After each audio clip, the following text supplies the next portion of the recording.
दया से दरबार की। आज क्या बार है?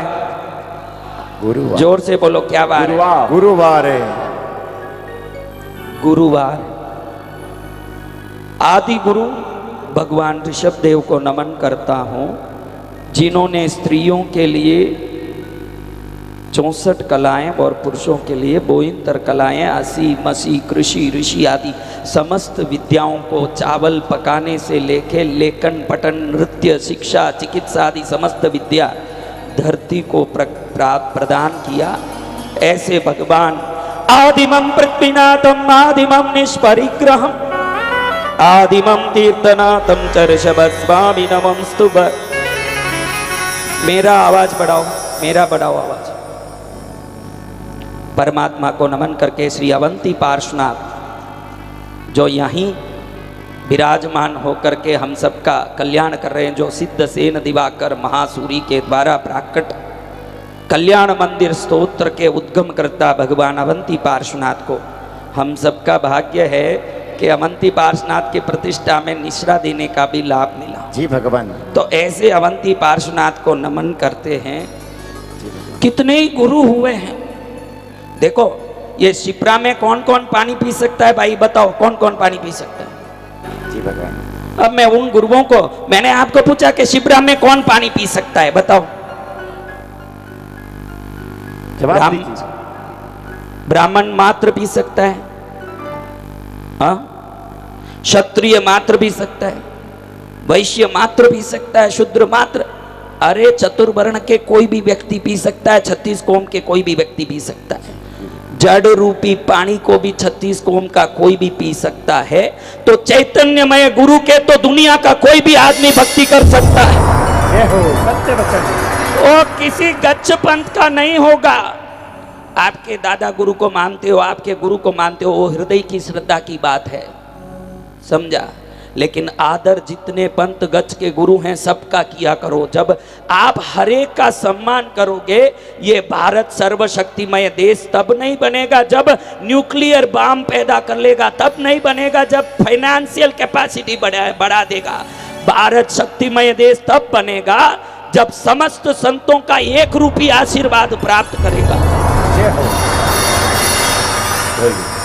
गुरु गुरु होते हैं। स्थानकवासियों में एक जयमल जी महाराज हुए हैं। जी भगवान। स्थानकवासी कोई बैठे हों, यहाँ कोई हैं तो हाथ ऊंचा करें। वो समझते होंगे पूज्य जयमल जी हुआ अवतारी, जारो नाम तनो महिमा बारी, कष्ट टिले मिट पावताव तपे, पूज्य जयमल जी रोज आप जपे। उनके नाम से बड़ी सी एक स्तुति है। जी। उनके गुरु देवलोक हो गए। क्या हो गए? उनके गुरु का देवलोक हो गया। जयमल जी ने सोचा कि मेरे गुरु चले गए, मेरे सब कुछ चले गया। तो उन्होंने प्रतिज्ञा की कि आज से जिंदगी भर मैं खड़े खड़े ही नींद लूंगा, न लेटूंगा, न उल्टूंगा, न पलटूंगा। नींद आए या ना आए ठीक, कभी जिंदगी भर सैया नहीं करूंगा, ऐसे आडा नहीं लेटूंगा। गुरु के जाने के अगले दिन तक आजीवन जयमल जी महाराज साहब ने खड़े खड़े नींद लेके गुरु भक्ति का मिसाल जगाया। जय हो सत्य वचन। गुरु अद्भुत हुए हैं। 13 पंथियों के भिक्षु स्वामी हुए, जिन्होंने अपने क्रांति का बुलंद आवाज उठा के धर्म में धीरे धीरे फैलने वाले रूढ़ियों को समाप्त करके नई चेतना जगाई। वल्लभ सूरी हुए बॉम्बे जैसी ऐसे मांसाहारी मराठी धरती के अंदर जाकर के लोगों को सरल भाषा में ज्ञान देके लाखों जैनों को जैन सिद्धांत का परिचय कराया। हीर सूरी हुए अकबर जैसे को प्रतिबोधित किया, जो मूर्ति पूजक परंपरा के वाहक बने। हेमचंद्राचार्य हुए जो कुमार पाल जैसों को वन में भटकने वाले को राजा बना के आज आरती उतारा राजा कुमार पाले नाम की शाश्वत स्थापना करा दी। कितने संत। मेरे को कई लोग पूछते हैं आप चप्पल तो पहनते हो नहीं, लोच भी करते हो, कहीं बिना काम जाते भी नहीं हो, फिर ये वाहन क्यों रखा है, वो छोड़ दें तो चले। मैंने उनको समझाया मैं एक आदमी से प्रभावित हूं जीवन में। किससे? वो हैं वैष्णव संप्रदाय के संत रामानुजाचार्य। तमिलनाडु में तिरुकोष्टियूर नाम के स्थान में वो अपने गुरु के पास मंत्र दीक्षा लेने जाते हैं। गुरु उनको कहते हैं, रामानुज आज तुझे मैं वैष्णु मंत्र से दीक्षित करूंगा, लेकिन ये मंत्र तू कभी मुंह से उच्चारित मत करना, क्योंकि ये संत परंपरा में गुरु से शिष्य को गुप्त रूप से दिया जाता है। अगर इसको कोई बाहर बोलता है तो वो नरक में जाता है, क्योंकि परमात्मा का दिव्य गुप्त नाम है ये। इसको उच्चारित मत करना, तू गुप्त इसकी साधना करना, इससे तू मोक्ष में जाएगा, क्योंकि ये मोक्षदायक मंत्र है। अष्टाक्षरी मंत्र नमो भगवते वासुदेवाय उन्होंने दिया। अब इस मंत्र को लेकर के सीधे तिरुकोष्टियूर में एक विष्णु मंदिर है, उस पर ऊपर चढ़ गए रामानुजाचार्य शिखर पर। शिखर के ऊपर चढ़ के पूरे गांव वालों को बुलाते हैं, गांव वासियों आओ आओ, ग्राम वासियों आओ आओ। गांव के लोग इकट्ठे हो गए कि कोई दिव्य तेजस्वी साधु हमको बुला रहा है। वो जमाना जब साधु बुलाते ही लोग आ जाते थे, क्योंकि तब आशाराम बापू निर्मल बापू पैदा नहीं हुए थे। 2-4 कचरे पैदा हो जाएं तो सब पर मन में श्रद्धा उठ जाए। लेकिन ध्यान रखना, ये धरती कभी क्षत्रिय शून्य नहीं होगी, यहाँ वीर कभी भी पैदा होंगे। जय हो, जय हो। ये धरती क्षत्रिय शून्य नहीं होगी, ये धरती समृद्धिमान शून्य नहीं होगी। इसीलिए जैन धर्म में बड़े बड़े दानवीर आज भी मंदिरों में 10 करोड़ 25 करोड़ की चढ़ावा लेते हैं, क्योंकि ये धरती दानवीरों से कभी शून्य नहीं होगी। ये धरती निर्मल साधुओं से भी, उत्तम साधुओं से भी, पवित्र साधुओं से भी, चरित्रमान साधुओं से भी कभी शून्य नहीं होगी, वो भी होते ही रहे। एक आधे पापी निकल गए तो दुनिया पापी नहीं है।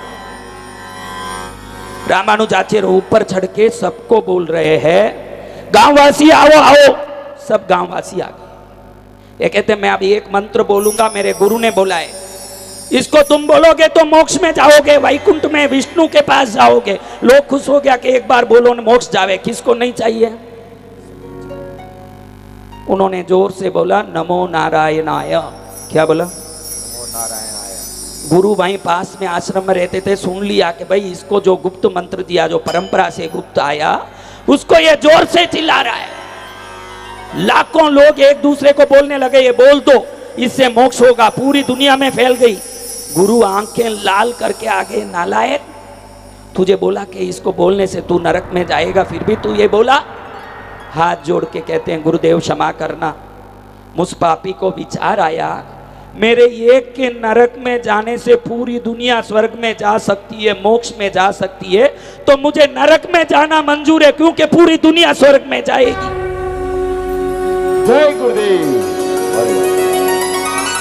भूल के भी मैं वाहन छोड़ने वाला नहीं हूं, क्योंकि वाहन में जाने से ही अमेरिका जाके, लंदन जाके मांस के विरोध में, मदिरा के विरोध में प्रचार कर पा रहा हूं। मुझे अपने लिए चरित्र का पालन करके मोक्ष में नहीं जाना है, जाने दो मुझे नरक में, ये दुनिया को स्वर्ग में बेच के रहूंगा। जय काला गुरुदेव का, जय गुरुदेव। मैंने इसी रामानुजाचार्य के कथा से मैंने प्रचार शुरू की कि भले ही मुझे जो लगे लगे, जंगलों में पैदल चल चल के मेरा जीवन नहीं बिगाड़ूंगा, मेरा समय नहीं बिगाड़ूंगा। समाज में ऐसे पहुंचूंगा जो तीर की तरह पहुंच के शल्य की तरह छुपने वाली घोड़े की सर्जरी करके रहूंगा। जय हो, जय हो। ऐसे रामानुजाचार्य हुए, वल्लभाचार्य हुए, सनातन धर्म के स्थापक आदि शंकराचार्य हुए। ये धरती संतों की परंपरा की धरती, और आज अनंत ब्रह्मांड में रहे हुए समस्त संतों का, किनका, कौन कौन आशीर्वाद लेना चाहता है? लेना चाहता है? पिछले साल मैंने एक मित्र मुहूर्त बताया था, जो शनिवार को आया था, जो करोड़ों लोगों में वायरल हुआ। दूसरे साधुओं ने वो मुहूर्त मैंने निकाला था, साधुओं ने अपने अपने नाम से उसको आगे बढ़ाया, करोड़ों में वायरल हुआ। ये मित्र मुहूर्त उसको कहते हैं। उस समय में जो भी करो, अगर आप उधारी किसी को देने में बहुत परेशान हो, नहीं दे पा रहे हो, उसके नाम से 100 रुपया भी कवर में डाल के ऐसे समझो कि भाई मैंने उसको चुकाने का शुरुआत कर दिया, ऐसा सोच के उसके नाम से एक लिफाफा बना के कहीं घर में भी रख देते हो, तो 3 महीने के अंदर कितना भी करोड़ों का उधारी हो, निश्चित चुकता है। इसको मित्र मुहूर्त बोलते हैं। जोड़ो, हाथ जोड़ो। देखो, पाप अनेक प्रकार के होते हैं। कितने प्रकार के होते हैं? नहीं। कोई समस्यावश पाप किया जाता है, कोई अज्ञानता में किया जाता है, कोई मजबूरन किया जाता है। उन पापों को आज धोना है। मैंने कहा कि समस्त ब्रह्मांड के गुरु शक्ति को बुलाऊंगा। वो शक्तियां अब इस गगन मंडल में घूमने आएगी और आपको आशीर्वाद देगी। वो अलौकिक अनुभव आपको होगा। कौन कौन पाप मुक्त होना चाहता है? हमारे जैन धर्म में कहा गया है कि मृगावती जी के सामने चंदन बालाजी रोते रोते ही केवली हो गए।